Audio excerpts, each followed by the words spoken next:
నమస్తే views media Telugu. బుధవారం మదనపల్లి పట్టణ అంబేద్కర్ సర్కిల్ వద్ద కాంగ్రెస్ పార్టీ నియోజకవర్గ నేతరెడ్డి సాహెబ్ ఆధ్వర్యంలో బిఆర్ అంబేద్కర్ విగ్రహానికి పూలమాల నివాళులర్పించిన కార్యక్రమం జరిగింది. కార్యక్రమానికి కాంగ్రెస్ మాజీ మంత్రి చింతామోహన్ ముఖ్య అతిథిగా హాజరయ్యారు. మాజీ ముఖ్యమంత్రి చింతామోహన్ మాట్లాడుతూ రాష్ట్ర ప్రభుత్వం 31 లోపు 30,000 కోట్ల ప్రభుత్వ ఉద్యోగులకు వెంటనే ఇవ్వాలని, వెంటనే 12వ సిఆర్పి ప్రకటించాలని డిమాండ్ చేశారు. రాష్ట్ర రాజధాని అమరావతి కాదు చంద్రావతిగా మారింది. తిరుపతి రాజధాని నగరం అవుతుందని 300 ఏళ్ల క్రితమే వీరబ్రహ్మేంద్ర స్వామి చెప్పారు. తిరుపతి రాజధాని నగరం అవుతుందని తాళపత్ర గ్రంథాల్లో చెప్పారని కేంద్ర మాజీ మంత్రి చింతామోహన్ తెలిపారు. తిరుపతి రాజధాని నగరం అవుతుందని చంద్రబాబుని నమ్మొద్దని చెప్పారు. ఈ కార్యక్రమంలో మీనాకుమారి, ముబారక్ ఖాన్, ఖాదర్ బాషా, మహబూబ్ పీర్, శరత్ కుమార్ రెడ్డి, మహమ్మద్ అలీ, నాగరాజ్, బి నాగరాజ్, పార్వతమ్మ, గంగులమ్మ, మహబూబ్ బాషా పాల్గొన్నారు. అందరికీ నమస్కారం. ముఖ్యంగా మదనపల్లిలో ఈరోజు ధర్నా కార్యక్రమం కాంగ్రెస్ పార్టీ ఆధ్వర్యంలో జరుగుతూ ఉంది. ఇందులో భాగంగా 3 అంశాలు మీ ముందు ప్రస్తావించడం జరుగుతూ ఉంది.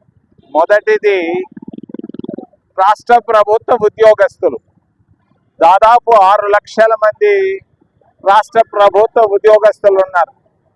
వాళ్ళకి రాష్ట్ర ప్రభుత్వం గత 10 సంవత్సరాలుగా 30,000 కోట్ల రూపాయలు బకాయిలు ఉన్నాయి. వెంటనే రాబోయే మే 31వ తారీఖు లోపల 30,000 కోట్ల రూపాయలు బకాయిలు వెంటనే ఇవ్వాలని చంద్రబాబు నాయుడు గారిని డిమాండ్ చేస్తున్నాం. రెండవది, రాజధాని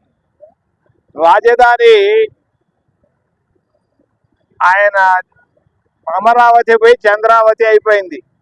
చంద్రావతిని ఎవరు ఇష్టపడటం లేదు, రాయలసీమలో కానీ ఉత్తరాంధ్రలో కానీ. మరి ఖచ్చితంగా తిరుపతి రాజధాని నగరం అవుతుంది, అయి తీరుతుంది. ఎవరు దీన్ని ఆపలేరు. మన ఈ జిల్లాలో పుట్టినటువంటి పోతులూరు వీరబ్రహ్మేంద్ర స్వామి గారే చెప్పారు 300 సంవత్సరాల నాడు. ఆయన చెప్పింది అలా జరుగుతూ ఉంది. మూడోది, రైతుల విషయం. టమాటా రైతులు చాలా కష్టాల్లో ఉన్నారు, వాళ్ళకి గిట్టుబాటు ధర లేదు. మరి మామిడి పళ్ళు రైతుల పరిస్థితి కూడా చాలా దమనీయంగా ఉంది.